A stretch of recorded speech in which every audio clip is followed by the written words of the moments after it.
Hello and welcome to the Capitol Report on NTD Television. I'm Steve Lance. The U.S., Japan, and South Korea gathering today at Camp David.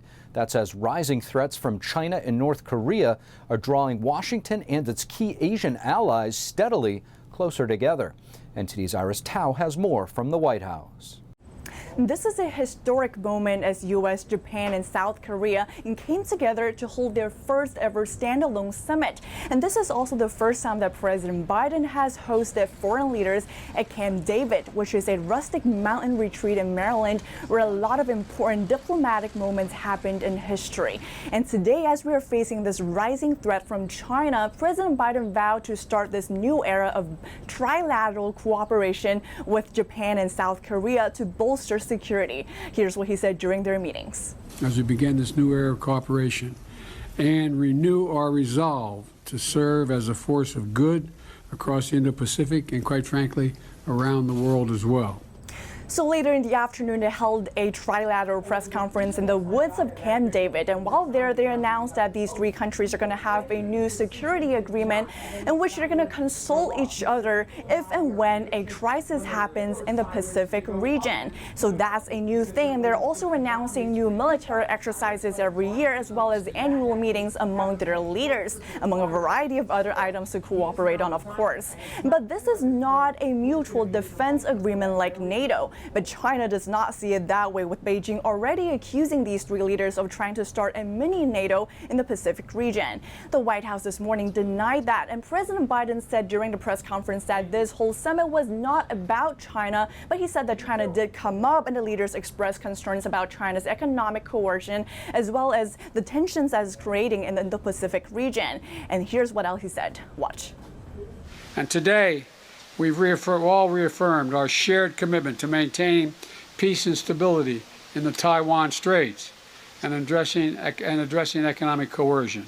Together, we're going to stand up for international law, freedom of navigation, and the peaceful resolution of disputes in the South China Sea. And the joint statement issued by the three countries afterwards also directly called out China's, quote, dangerous and aggressive behavior in the South China Sea. And they again affirmed the importance of peace in the Taiwan Strait. So it's pretty significant how South Korea and Japan actually came together to have this direct mention of China in their statement, especially given how much their economies actually depend on trade with China.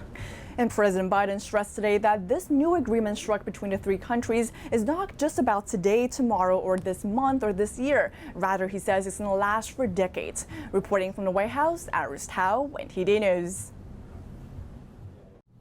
And turning to former President Trump, his legal team wants to delay the start date of the DOJ's 2020 election case years down the line. NTD's Melina Wisecup joins us from the Fulton County Jail, where she's tracking the latest indictment. Melina, we'll talk about Georgia in a moment, but first, tell us about Trump's move to delay the DOJ's trial. So they're trying to fight against these legal challenges, Trump's lawyers are. So Trump's lawyers have recently requested for the DOJ's 2020 trial date to be set for April of 2026, arguing that there's just too much information to go through to meet Special Counsel Jack Smith's January 2nd deadline. Trump's lawyers say there are 11.5 million documents to review, which will make it difficult to meet that deadline. But ultimately, the trial date is up to the presiding judge, which is Tanya Chutkan. Thank you for that, Melina. So now about the Georgia case against former President Trump and 18 others. Do you have any updates on this? So the latest update here is one of the defendants, Jeffrey Clark. He's the second to respond after Mark Meadows. He's taking issue with the proposed March 4th trial date that the DA has put forth, calling it premature. As far as how Jeffrey Clark is expected to move forward, we expect him to follow in the footsteps of Mark Meadows, who recently filed to try to move his case to federal court. Jeffrey Clark is going to try to do this considering he was an acting DOJ official at the time that these actions took place. Now, as for former President Trump, he has has canceled that press conference on Monday meant to refute the Georgia indictment. We'll read you exactly what he had to say as to why he's canceling it. And if we could show you his quote as well. He says, "My lawyers would prefer putting this, I believe, irrefutable and overwhelming evidence of election fraud and irregularities in formal legal filings. Therefore, the news conference is no longer necessary." There's also some news about Trump's plans to attend next week's first GOP primary debate. We're seeing reports that he plans to skip this. We have not been able to independently verify that just yet, but Trump did make a very bold comment on Truth Social saying that other presidents didn't debate, so why should he? In other news, as far as his surrender goes, here at this Fulton County jail behind me, we are seeing reports that he could come here to surrender sometime next week. We're still working to independently verify that with his lawyers. The only confirmation that we have at this moment, based on what we know, is that the sheriff's office says that all 19 defendants, including former President Trump, still have a next Friday deadline to come here to surrender. But Trump's case could be different because he does have Secret Service protection, so they could make some arrangements with the Fulton County Sheriff's Office to avoid security and safety concerns. And on that note, this jail right now is actually under investigation by the DOJ for unsafe and unsanitary living conditions. Back to you. Thank you for that, Melina. And joining us now to react to the indictment against former President Trump coming out of Fulton County, Georgia, we have one of Trump's attorneys in the Mar-a-Lago case, Christina Bobb. Christina Bobb, thank you so much for joining us. Thank you for having me. Christina, I want to get your thoughts. How does this indictment in Georgia differ from some of the previous ones in your mind? Well, I think this one is the strangest and the most radical. It seems with every new indictment, they get more and more radical.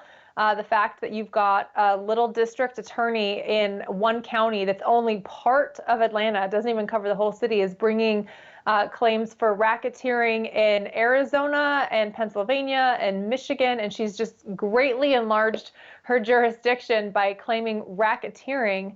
I think it's quite outrageous. And the fact that she specifically indicted the head of the GOP for Georgia, as well as all of the president's attorneys, she's effectively turned the Republican Party into a criminal organization, according to her.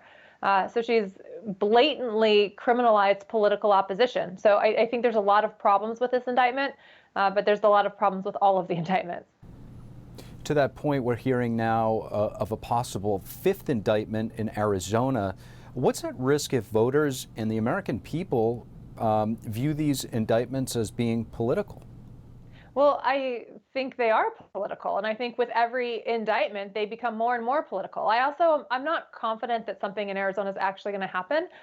Chris Mays, the attorney general out there, is in her own legal battles for her seat, and they're still going through that litigation. So she's on very precarious ground. We're talking about a difference of a couple hundred votes that separated her from Abe Hamadeh, and I think the people of Arizona are very active and very in tune with what's going on. So I don't think she's got a leg to stand on. So I don't expect anything to come out of that. But if she does try and do something, I think all it does is further solidify President Trump's lead and President Trump's support among people who may not have supported him before. Former President Trump's former chief of staff, Mark Meadows, making a move to remove the case from the state level in Georgia back to the federal circuit in D.C. Do you anticipate former President Trump to do the same? And what's the likelihood? Is there precedent for such a thing? Yeah, I think they probably will. I mean, that'll be a decision the trial team makes, but I would expect them to do the same thing, and I would expect it to get removed. This case is properly venued in federal court to the extent it's proper at all.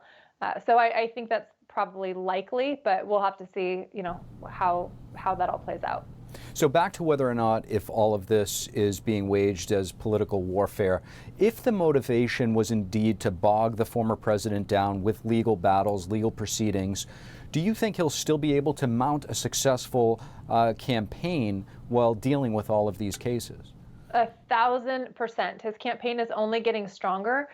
He's effectively, in this latest indictment, particularly in Georgia, where they indicted 18 co-conspirators, allegedly, it just solidifies President Trump as the leader, and it proves his point when he says, they're not after me, they're after you, I'm just in the way. They seem to believe that they've gotten Donald Trump out of the way, so now they're coming after us. They've indicted almost 20 people in Michigan because they supported Donald Trump and they supported the fact that they believed it was possible that the election was stolen. And so now they're going after their political rivals. So all they're doing is proving President Trump right yet again. And like every other attempt they've made at taking him down, he'll be proven right here too. Christina, Bob, thank you so much for joining us. Thank you.